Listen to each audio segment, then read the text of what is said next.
belajar ya Bu Yani ya. Di sini Bu Yani bisa bercerita dengan santai saja ya Bu ya. Jadi kegiatan observasi ini nanti saya lakukan untuk melihat kesiapan Bu Yani. Bu Yani besok dalam melakukan kegiatan pembelajaran itu ada beberapa hal yang ingin saya tanyakan dari percakapan hari ini. Apa sih yang Bu Yani harapkan dari percakapan ini nanti Bu? Yang saya harapkan dari percakapan kali ini, saya ingin mengharapkan semoga saran dari dia tentang kegiatan pembelajaran ini supaya menjadi lebih baik lagi untuk kedepannya. Semoga besok dalam pelaksanaannya Bu Yani dipersiapkan dengan matang ya Bu Yani ya. Sehingga Bu Yani tidak merasa grogi. Pokoknya dibuat santai saja Bu. Dan mudah-mudahan juga tidak terbebani dan semoga dari observasi ini saya bisa membantu Bu Yani. Selanjutnya rencana besok Bu Yani akan melakukan pembelajaran yang seperti apa? Rencananya besok saya akan melakukan kegiatan pembelajaran dengan bagaimana tubuh kita bergerak. Yang pertama itu saya menayangkan video tentang aktivitas manusia menggunakan alat. Kemudian peserta didik mengamati dan menyimak tayangan tersebut. Setelah itu peserta menuliskan dalam kertas yang sudah disediakan lalu menempelkannya di papan yang sudah saya sediakan di depan. Saya menarik sekali sih Bu Yani ya, anak-anak pasti suka. Nah dari rangkaian kegiatan tersebut, tujuan pembelajaran yang akan Bu Yani lakukan besok itu seperti apa Bu? Untuk tujuannya yaitu ada 3. Satu, melalui pengamatan video tentang aktivitas manusia menggunakan alat beratnya, peserta didik dapat menemukan hal bergerak pada manusia di muka. Yang kedua, melalui pengamatan video tentang aktivitas manusia menggunakan alat beratnya, peserta didik dapat menemukan alat berat pada manusia di muka. Yang ketiga, melalui media pembelajaran pintar dan diskusi kelompok, peserta didik dapat menyesuaikan keseluruhan penelitian pada bagian rangka manusia di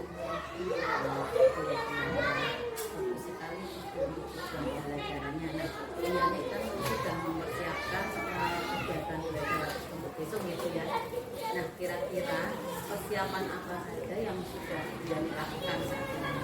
persiapan kegiatan pembelajaran besok itu saya sudah mempersiapkan perangkat pembelajarannya yaitu belajar dan media maupun LKPD serta kegiatan evaluasi untuk hari ini.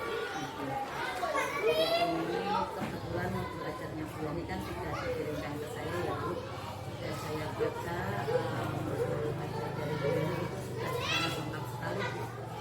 Nah di sini yang saya tanyakan lagi, kira-kira strategi apa yang Bu Yani gunakan untuk kegiatan besok ini? Ya, ada tentunya. Yang pertama, anak mengamati, artinya anak mengamati tentang bagaimana aktivitas manusia menggunakan alat beratnya. Strategi kedua yaitu anak berdiskusi tentang menguraikan tulang penyusun pada bagian rangka manusia dengan rutin. Kemudian yang ketiga, mengumpulkan informasi. Di sini guru memberi dukungan dengan cara memberitahu tentang alat berat manusia melalui video. Kalau mendengar dari strategi yang sudah Bu Yani rancang itu menurut saya itu seru sekali kegiatannya. Nah, anak pasti suka tentunya. Nah, kira-kira model pembelajaran seperti apa sih yang akan Bu Yani gunakan besok? Untuk kegiatan hari besok, saya akan menggunakan pembelajaran PBL, program basis learning, itu penayangan video, diskusi, dan evaluasi. Di mana anak menyimak dan mengamati sebuah video tentang aktivitas manusia menggunakan dan meminta mereka untuk menunjukkan alat berat pada manusia. Kemudian menuliskan dalam kertas yang sudah saya sediakan lalu menempelnya di papan yang sudah saya Menarik sekali ya Bu, untuk model pembelajaran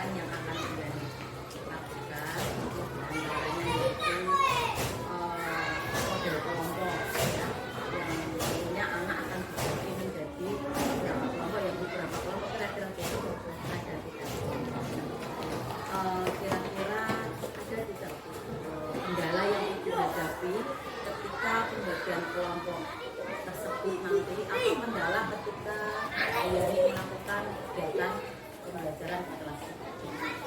Oke, ini pasti ada ya Bu ketika pembelajaran kendala yang saya hadapi. Yaitu ketika kegiatan kita konsen. Nah, itu mungkin ada beberapa anak yang belum mampu melakukan kegiatan itu. Maka dari itu dipisahkan antara anak yang sudah mampu dan anak yang belum mampu. Ya, berarti intinya pembelajaran diferensi ya. Ya. Jadi kita melihat dari segi kesiapan anaknya, kesiapan anak kerja, mana yang kemampuannya itu sedang atau kurang, ataupun yang sudah bisa melakukannya seperti itu Diani ya. Menarik sekali dari kegiatan ini Diani. Nah, kita kan sudah melakukan kegiatan observasi sebelum kita akhiri kegiatan observasi ini. Kira-kira dari pertemuan ini apa yang ingin Diani sampaikan? Kesimpulan dari pertemuan ini yang saya harapkan kedepannya setelah saya diobservasi atau diskusi bersama Bunda, saya mendapat evaluasi banyak agar kegiatan mengajar saya itu lebih baik lagi untuk ke depannya.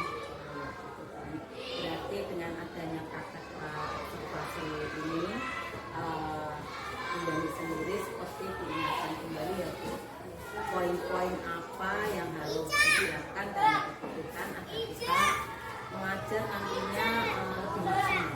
Ada lagi yang ingin disampaikan ya? Baik, dari kita di praktek mengajar dapat dijalankan kemudian ini. Hari ini kegiatan kita observasi menurut saya sudah cukup. Terima kasih atas waktu dan kehadiran saya.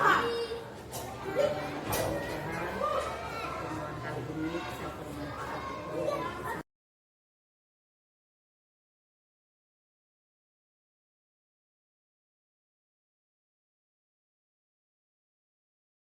Warahmatullahi wabarakatuh.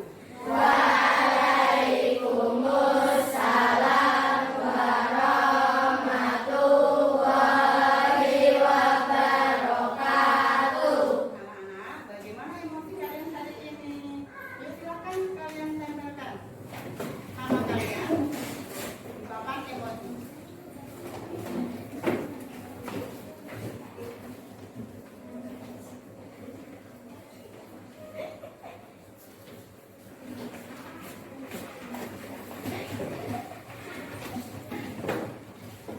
Mari anak-anak kita berdoa terlebih dahulu supaya diberi kemudahan dan kelancaran dalam belajar. Siapa yang berdoa untuk hari ini? Tulisan aksennya Rizky Yuliana.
ya silakan untuk berhenti sejenak, ya.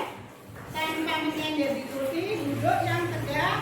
Ya, posisi tangan di atas paha dengan kedua tangannya menghadap ke atas. Ya. Ayo, setelah merasa nyaman, silakan menghirup udara melalui hidung. Rasakan udara yang masuk. Kemudian buang udara secara perlahan. Ya, perlahan. Rasakan udara yang hangat keluar dari hidung. Anak-anak rasakan udara saat menghirupnya. Ya. Anak-anak rasakan udara yang hangat ketika menghirup dengan perut mengempes, ya, mengempis dan mengeluarkan dengan perut mengembang. Lakukan gerakan ini 3 sampai 8. Ayo. Ya. Silakan kalian rasakan sampai sadar kembali. Ya. Anak-anak, setelah kalian melakukan mindfulness, badan kita sudah merasa sadar kembali. Ya, silakan untuk melanjutkan kembali aktivitas selanjutnya dengan sepenuh hati. Ya. Apakah kalian bisa menggerakkan tubuh? Apa yang membuat tubuh kita itu bisa bergerak? Nah, sebelumnya ayo kita lakukan gerakan dulu dengan ice breathing menyanyi lagu P5. Ya. Semuanya berdiri dengan bergerak ya.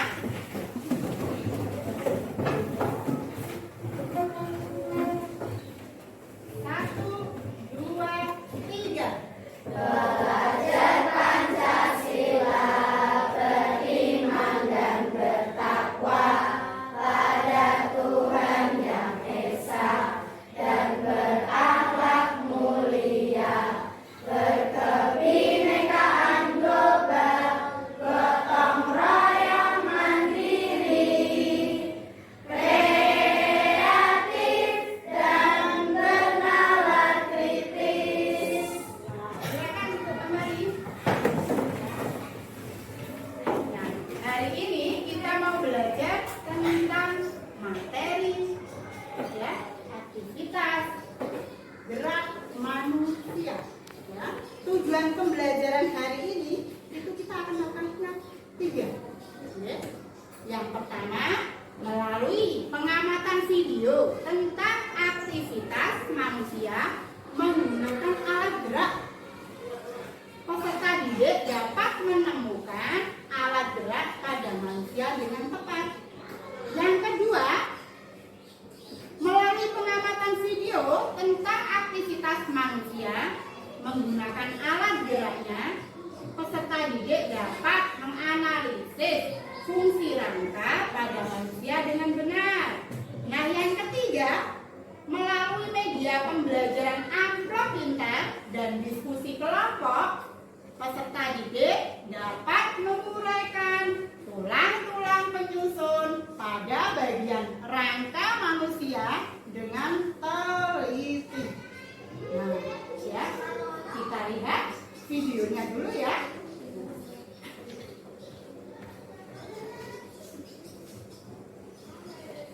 Kami silakan bukunya.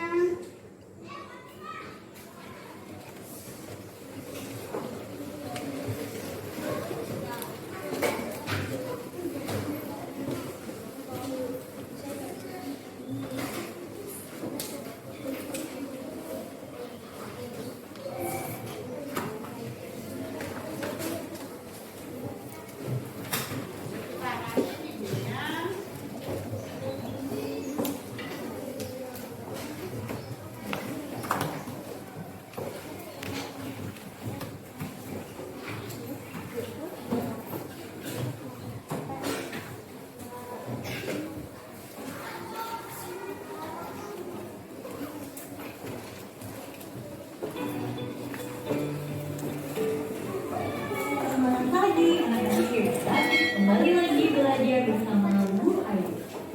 Kali ini kita akan belajar tentang organ gerak manusia dan fungsinya. Kita akan mempelajari masing-masing tulang dan fungsinya. Tahukah kalian saat kita berjalan, mengapa kaki kita bisa bergerak?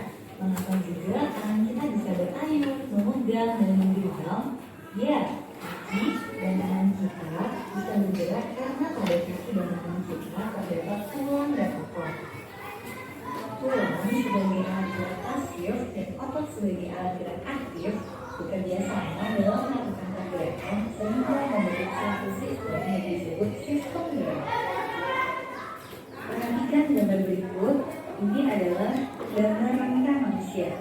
Rangka tersusun atas tulang-tulang, di antaranya tengkorak, rahang bawah, tulang leher, tulang sangka, tulang belikat, tulang dada, tulang belakang, tulang panggul, tulang paha, tulang tempurung lutut, tulang pengumpil, tulang hasta, tulang telapak, tulang jari tangan, tulang betis, tulang kering, dan tulang pergelangan kaki. Apa fungsi rangka bagi manusia? Fungsi rangka tubuh pada manusia diantaranya: 1. Merupakan penopang tubuh agar dapat berdiri dan bergerak. 2. Melindungi bagian-bagian di dalam tubuh manusia yang lunak, seperti jantung, paru-paru, dan lain-lain. 3. Memberikan bentuk tubuh seperti tinggi, pendek, atau lekuk-lekuk pada tubuh manusia. 4. Tempat menanamnya otot-otot tubuh. 5. Tempat pembentukan sel darah. Sel darah dibentuk dalam sumsum tulang. Fungsi rangka anggota gerak. Rangka anggota gerak adalah semua susunan tulang yang digunakan sebagai alat gerak tubuh manusia, seperti tangan dan kaki. Fungsinya sebagai berikut. Tulang hasta fungsinya menghubungkan lengan atas dengan pergelangan tangan. Tulang lengan atas fungsinya menjadi penghubung antar tulang belakang dan tulang lengan bawah. Tulang pengumpil fungsinya sebagai penghubung antara bagian siku dan tangan melalui sisi ibu jari. Tulang pergelangan tangan fungsinya menghubungkan tulang jari dengan tulang telapak tangan. Tulang telapak tangan fungsinya sebagai pemberi bentuk tangan, juga menghubungkan tulang jari dengan tulang pangkal tangan. Tulang paha fungsinya sebagai penyangga tubuh. Tulang kering sebagai penahan benturan di kaki dan sebagai penggerak untuk berjalan dan berlari. Tulang betis berfungsi membantu tulang kering untuk menjaga keseimbangan tubuh. Tulang pergelangan kaki untuk membantu gerak naik turun dengan sendi engsel. Tulang telapak kaki berfungsi untuk berpijak sehingga dapat berjalan, berlari, dan berdiri. Sedangkan tulang jari kaki berfungsi untuk menjaga keseimbangan tubuh. Sekian pembelajaran kita hari ini. Sampai ketemu lagi pada video selanjutnya. Selamat belajar. Anak-anak sudah menikmati video? Coba sekarang anak-anak sebutkan alat gerak manusia itu apa saja. Ya, Nah, jadi ready? kertasnya. Nanti silakan anaknya yang sudah selesai langsung ditempel di alat gerak manusia. Ya. Ya, silakan. Tuliskan alat gerak manusia.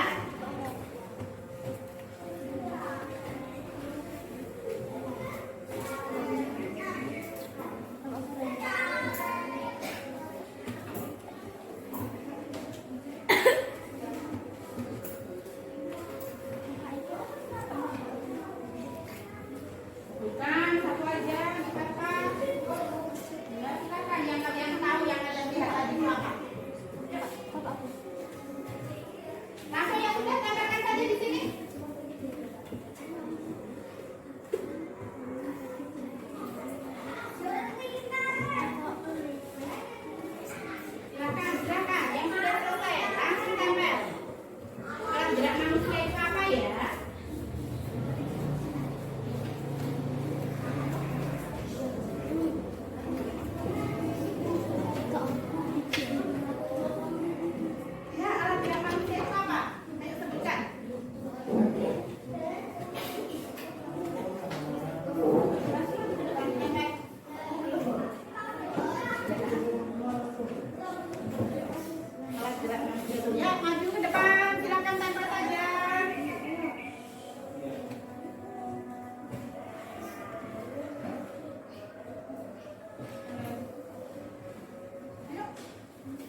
sih gerak manusia itu tadi yang kalian lihat itu?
Apa saja sih gerak itu? Tadi kalian amati itu?